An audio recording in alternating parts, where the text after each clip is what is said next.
Let us discuss how the sinusoidal EMF is generated in a synchronous generator. Okay, uh, I'm going to explain this process by using a single conductor two pole machine. That means it is an elementary single conductor two pole machine. And before proceeding to it, we need to know some terms related to the electrical machines. What is that? Those two terms are, one is space axis, and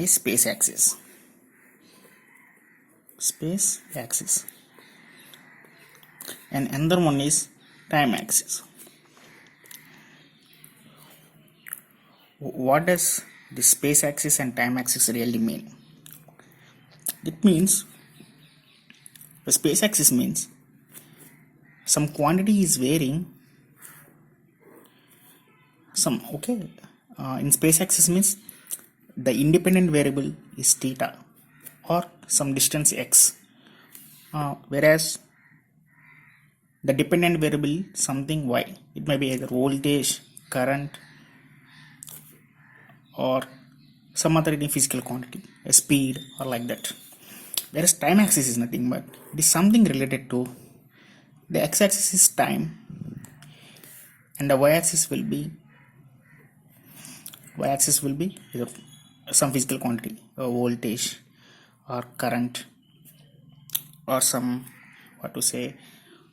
some weight or some speed, like that. Okay, these are the two we have to be known. See, now let us consider this diagram. So far I have told you that the machine discussed here consists of only single conductor and two poles. In the north pole, the lines of the fluxes from the north pole will be emerging out, and from the south pole the fluxes are entering into the south pole, like this. Now let us draw the change in flux density with the space in the sense I have told you that space, this is the space, like this. If it is an angular space, this is the angular 0 degrees, 90 degrees, 100 degrees, 270 degrees. Now see, when the north pole of the machine was at 0 degrees, what was the flux density relating to 0 degrees? This is B. It will be maximum because the area of the cross section was very less here, and the fluxes are coming out of from the north pole, and they can be taken as positive maximum.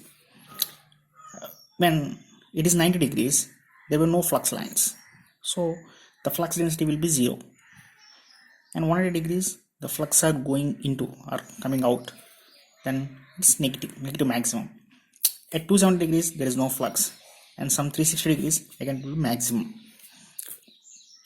Okay, now relating to this flux density or is varying time, it is varying in space. Relating to this flux density, how will be the generated EMF? The generated EMF will be, this is 0 degrees, 90 degrees, 180 degrees, 270 degrees, and 360 degrees. With respect to this one, the conductor was placed at 90 degrees and the flux density at 90 degrees was 0. The flux density at 90 degrees was 0. That means the EMF generated at 0 degrees was 0. The EMF generation was 0.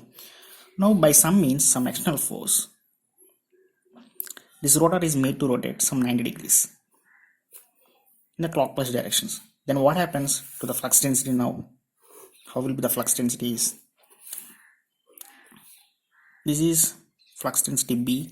This is, let us discuss, this is B1. This is B2. Now how the flux density will be in space? Now the rotor position was like this. This is north pole, this is south pole. At 0 degrees the flux is 0. At 90 degrees it will be maximum. and 180 degrees it will be 0, and 270 degrees it will be maximum negative, 270 degrees, 180 degrees, and 360 degrees. Okay, 0. Okay, now what happens is that the flux is moving towards right. That means before it was moving like this. As the rotor is rotated, the flux is moving like this, and now the position of the flux was below the conductor.